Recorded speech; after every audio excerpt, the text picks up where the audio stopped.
Assalamualaikum warahmatullahi wabarakatuh.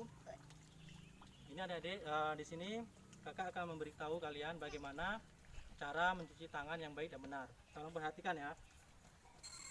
Ini adik-adik, pertama kita basuh tangan dengan air yang mengalir, kemudian ambil hand sanitizer secukupnya, gosok pada bagian dalam telapak tangan, kemudian balik seperti ini di sela-sela jari.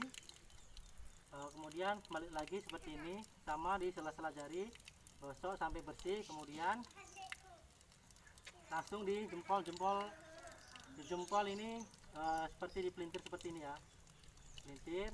Kemudian bikin seperti cucu ini, bikin seperti ini, dan yang terakhir seperti ini.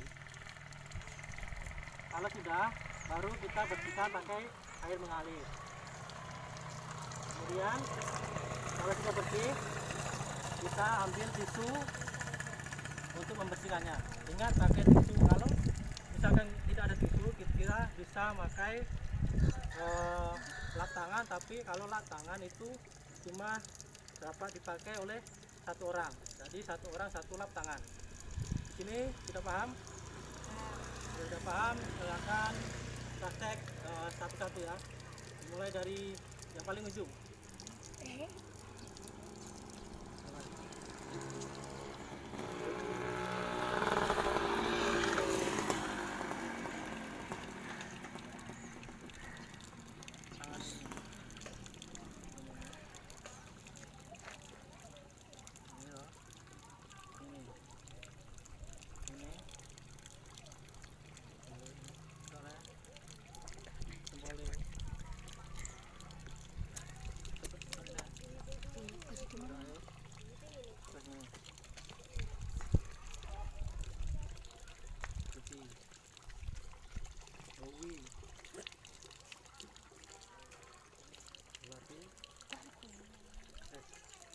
Assalamualaikum warahmatullahi wabarakatuh. Waalaikumsalam warahmatullahi wabarakatuh. Selamat pagi adik-adik. Apa kabar hari ini? Baik. Ini adik-adik, kalau kakak tanya kabar kalian jawab baik, bahagia, semangat. Saya ulangi sekali lagi ya. Apa kabar hari ini? Baik, bahagia, semangat. Baiklah adik, karena kalian sudah semangat, di sini kakak akan memberi kalian sebuah materi, yaitu tentang membaca nyaring. Mungkin di sini masih ada yang belum bisa membaca. Nanti di sini kakak akan ajari kalian sampai bisa membaca dengan nyaring. Nah, kemudian di sini pengertian dari membaca nyaring sendiri yaitu kegiatan membaca dengan menyuarakan tulisan yang dibacanya dengan ucapan dan intonasi yang tepat supaya si pendengar dan pembaca dapat menangkap informasi yang disampaikan oleh si penulis, baik berupa pikiran, perasaan, sikap, dan juga pikiran dari si penulis tersebut. Kemudian apakah tujuan dari membaca nyaring itu?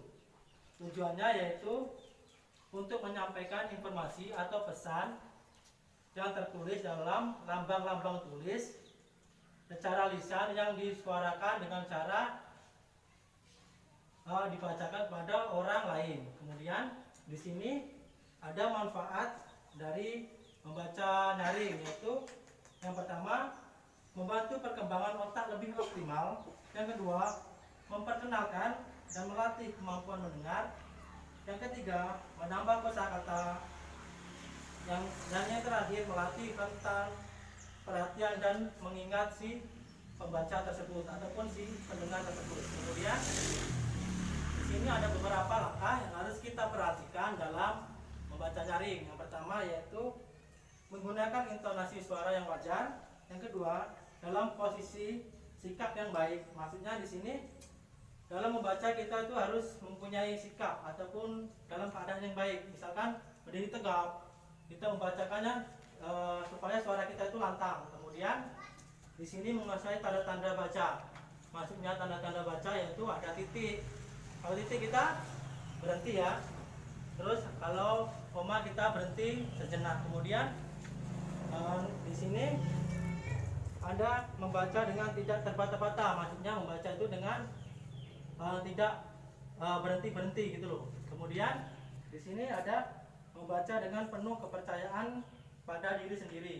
Jadi membaca itu kita harus percaya diri gitu. Tidak boleh grogi ataupun tidak boleh takut kepada orang lain ketika kita membacakan sesuatu ataupun tulisan itu. Kemudian sampai di sini ada yang ingin tanyakan? Saya Kak, Silakan Repan. apa itu intonasi? Pertanyaan yang sangat bagus dan berikan tepuk tangan untuk Repan. Kalau ditanya apa sih Kak intonasi itu? Intonasi adalah ketepatan pengucapan dan irama ketika kita mengucapkan sebuah kalimat, atau bisa dibilang itu sebuah nada dalam membaca, gitu. Di sini sudah paham? Baiklah, kalau sudah paham, besok pada pertemuan besok kalian kakak harapkan membawa HP masing-masing ya, karena kan sekarang kita ini pembelajaran online kan atau daring. Nah, biasanya di situ disampaikan oleh guru itu pengumuman apa materi kita pada hari ini atau apa yang harus kita pelajari pada hari ini kan. Nah, di situ kan ada pengumuman. Nah, nanti pada pertemuan kita minggu depan kita bacakan pengumuman itu satu persatu. Misalkan Afgan, nah di situ dia dapat pengumuman tentang materi minggu ini tentang apa. Nah, nanti Afgan itu membacakannya di depan teman-temannya di sini kan, depan sini. Nah, di situ nanti Afgan itu bisa tidak membaca dengan nyaring, dan teman-temannya itu bisa tidak menangkap informasi yang dalam sebuah pengumuman itu. Mungkin cukup sampai di sini pertemuan kita minggu pada pagi ini. Kakak akhiri, wabillahi taufiq wal hidayah. Wassalamualaikum warahmatullahi wabarakatuh. Waalaikumsalam warahmatullahi